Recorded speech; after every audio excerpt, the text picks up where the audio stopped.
Hai, Assalamualaikum dan salam sejahtera. Kali ini kita akan belajar bab 1, penyelesaian masalah secara inventif. Standard kandungan 1.1, pengenalpastian masalah. Standard pembelajaran pertama, mengenal pasti masalah bukan inventif dan inventif.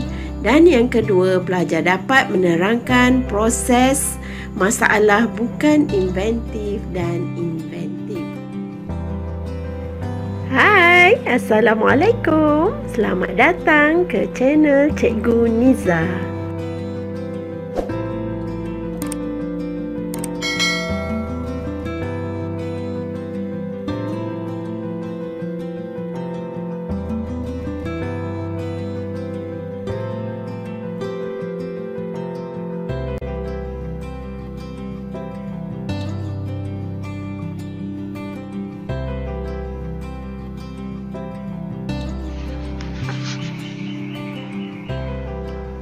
Okey, bagi tajuk 1.1.1, pengenalpastian masalah bukan inventif dan inventif, ya.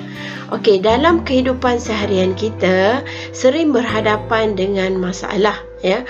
Ada yang boleh diselesaikan, ada yang belum dapat diselesaikan, ya. Jadi sesuatu masalah yang dihadapi itu kita perlulah mengenal pasti punca masalah, ya. Jadi bagi RBT, mata pelajaran reka bentuk dan teknologi, kita akan menggunakan kaedah TRIS bagi mengenal pasti masalah, ya. Okey, kaedah TRIS ataupun model TRIS adalah cara bagaimana masalah inventif diselesaikan. Ia telah dipelopori oleh Gendrich et Schuler dari Rusia, ya. Okey, untuk kaedah ini, penyelesaian masalah secara inventif terbahagi kepada dua, ya.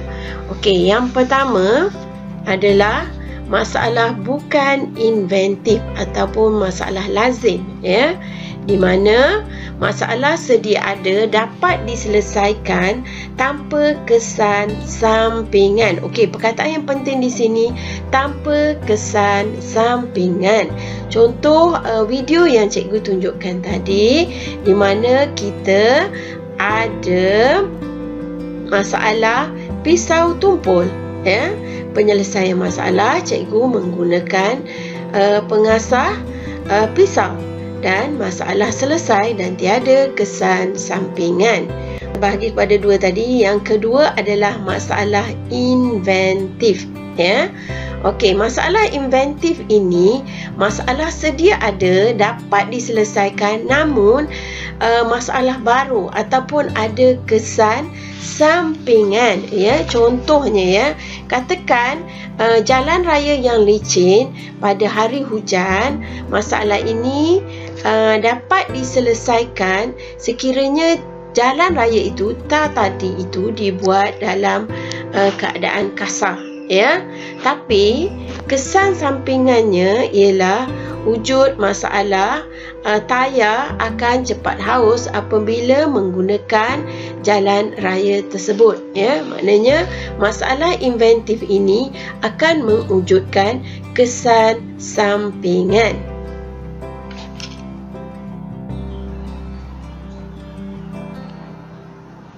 Okey, bagi menerangkan proses penyelesaian masalah bukan inventif dan inventif, ya, kita pergi kepada penyelesaian masalah bukan inventif ataupun lazim terlebih dahulu, ya. Okey, untuk ini menerangkan proses penyelesaian masalah, ia merupakan proses mental, iaitu memerlukan seseorang itu berfikir, ya. Tetapi apabila kita memiliki teknik penyelesaian masalah, seorang itu dapat menghadapi masalah dan menyelesaikan dengan cara yang lebih berkesan dan pantas, ya. Okey, dia bermula dengan mulanya masalah, ya. Contoh tadi masalah cikgu pisau tumpul. Okey, cikgu mengenal pasti masalah pisau tumpul, ya. Okey, kemudian cikgu akan menyenaraikan apa pilihan yang ada, ya. Contohnya cikgu menggunakan pengasah pisau. Cikgu juga boleh membeli pisau yang baru. Cikgu juga boleh meminjam pisau daripada jiran sebelah. Itu contoh, ya. Okey, senaraikan apa pilihan yang ada. Kemudian membuat pilihan. Dari senarai tadi, cikgu pilih untuk mengasah pisau. Okey. Langkah seterusnya cikgu akan melaksanakan, iaitu cikgu mengasah pisau. Kemudian langkah seterusnya cikgu akan nilai bila asah apa terjadi. Sekiranya masih tumpul, ya, maka cikgu terpaksa mulakan balik, ya, kena pasti balik masalah sebenarnya apa masalah yang berlaku di situ, ya. Tetapi sekiranya ya, bila cikgu potong tomato dan boleh dipotong dengan baik, maka masalah selesai, ya.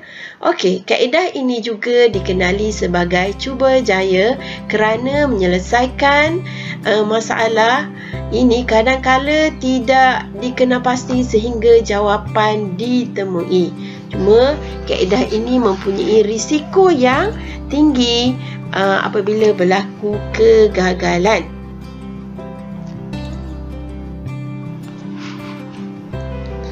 Okey, ya, aliran kerja penyelesaian masalah inventif. Di sini kita akan menggunakan model TRIS. Terdapat 4 peringkat. Yang pertama, masalah khusus. Masalah khusus ini adalah masalah sebenar pengguna, ya. Contoh, di sini cikgu ada pelitup muka. Bagi cikgu yang menggunakan pelitup muka ini dalam jangka masa yang pendek, tiada masalah.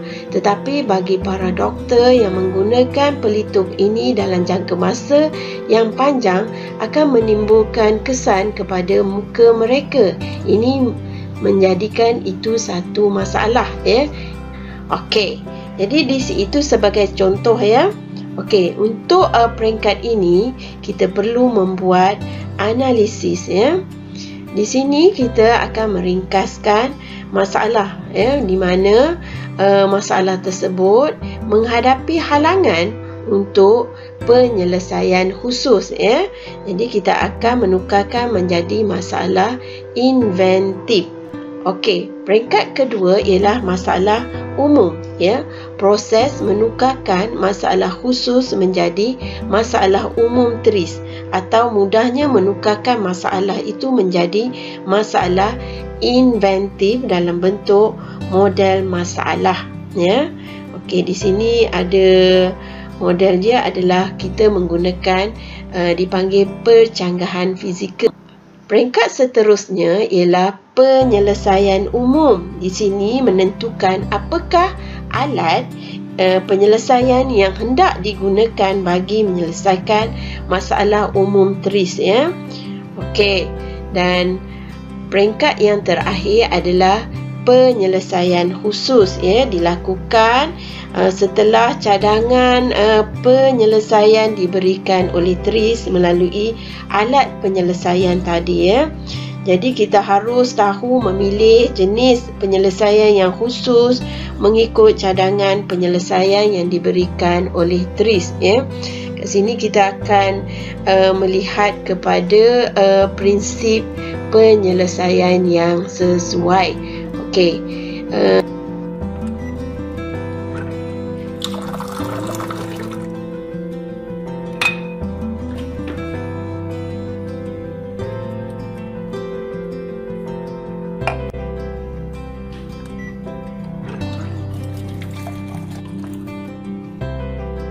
Penerangan fasa penyelesaian masalah inventif. Ada 4 fasa, ya. Okey, fasa pertama adalah analisis punca masalah, ya. Di sini apa yang dihadapi ialah oleh produk itu sendiri, ya. Kita akan membuat analisis fungsi pada produk. Contoh video yang cikgu tunjukkan tadi, di mana cikgu perlukan air panas tetapi cawan bila cikgu pegang perlu sejuk, ya. Jadi kita akan membuat analisis fungsi bagi produk ini bagi menyelesaikan masalah cikgu. Okey, pasal kedua ialah model masalah, ya. Ini dengan menggunakan konsep pencanggahan fizikal. Di sini kita akan menentukan parameter bagi masalah tersebut. Ya, tadi cikgu terangkan air perlu panas, badan perlu sejuk. Jadi parameter dia panas, sejuk, ya. Okey. Fasa ketiga ialah kaedah penyelesaian, ya, iaitu kaedah yang akan kita gunakan adalah kaedah pemisah ruang dan pemisah masa, ya. Pilih salah satu, di mana murid dikehendaki, ya, memilih salah satu kaedah pemisah untuk menyelesaikan masalah inventif tersebut, ya. Okey, fasa keempat adalah model penyelesaian, ya. Di sini kaedah penyelesaian spesifik yang kita akan gunakan, di mana kita akan menggunakan prinsip inventif.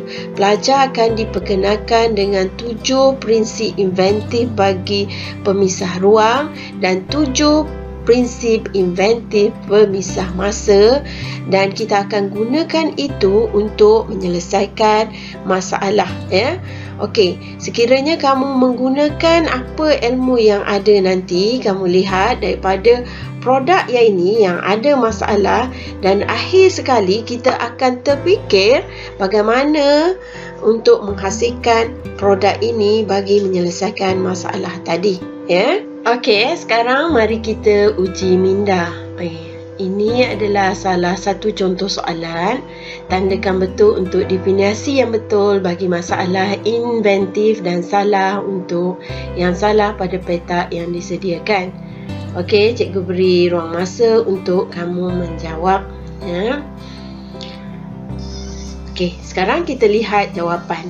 Masalah kotak yang pertama, masalah yang mempunyai kesan sampingan apabila usaha penambahbaikan dilakukan. Okey, yang penting di sini ada kesan sampingan dilakukan setelah penambahbaikan, ya.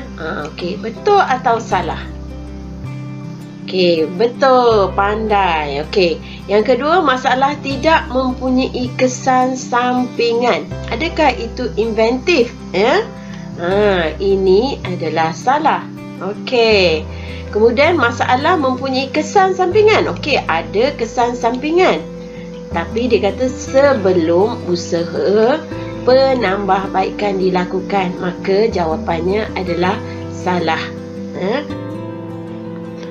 Okey, soalan 2. Lengkapkan fasa penyelesaian masalah inventif yang berikut dengan menulis jawapan pada ruang yang disediakan. Kamu perlu menulis pada ruangan yang disediakan.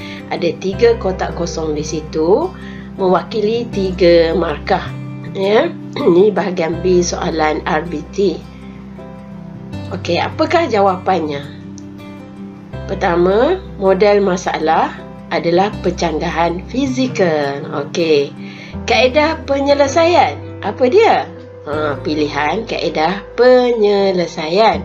Okey, model penyelesaian, penerangannya ialah kaedah penyelesaian spesifik. Okey, bagi yang betul, cikgu ucapkan tahniah. Jadi, cikgu harap semua dapat pertamanya mengenal pasti apakah masalah bukan inventif dan masalah inventif. Yang pentingnya kamu kena ingat mesti ada kesan sampingan tadi. Dan yang kedua adalah boleh membuat penerangan proses masalah bukan inventif dan inventif, ya.